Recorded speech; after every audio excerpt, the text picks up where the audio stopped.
وسلم يصبح على كل سلام من أحدكم صدقة فكل تسبيحة صدقة وكل تحميدة صدقة وكل تهليلة صدقة وكل تكبيرة صدقة وأمر بالمعروف صدقة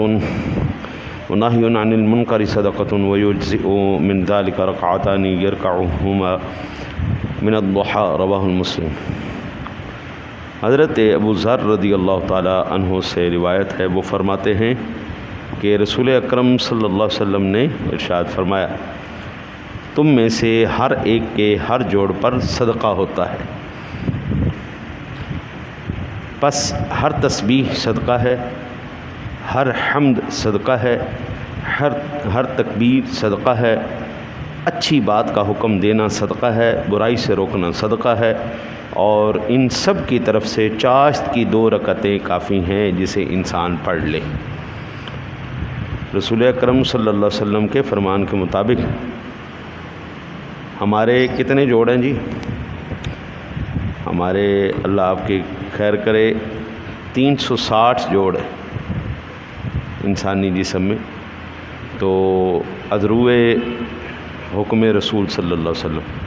ہر ایک بندے کو کم از کم دن میں 360 نیکیاں کرنی چاہیے، اور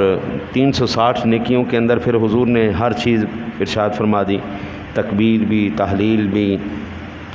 حمد بھی، اور اچھی بات بھی، برائی سے روکنا بھی، اچھائی کا حکم دینا بھی۔ اچھا، پھر یہ تمام چیزیں اگر ہم اکٹھی کر بھی لیں تو 360 کے قریب نہیں پہنچتی۔ تو آپ جناب کے حکم کے مطابق حضور نبی اکرم صلی اللہ علیہ وسلم فرماتے ہیں کہ اگر کوئی بندہ چاشت کی 2 رکعتیں پڑھ لے، یہ دراصل نماز اشراقی ہی ہے، اشراقی ہی ہے، 2 رکعتیں یہ پڑھ لے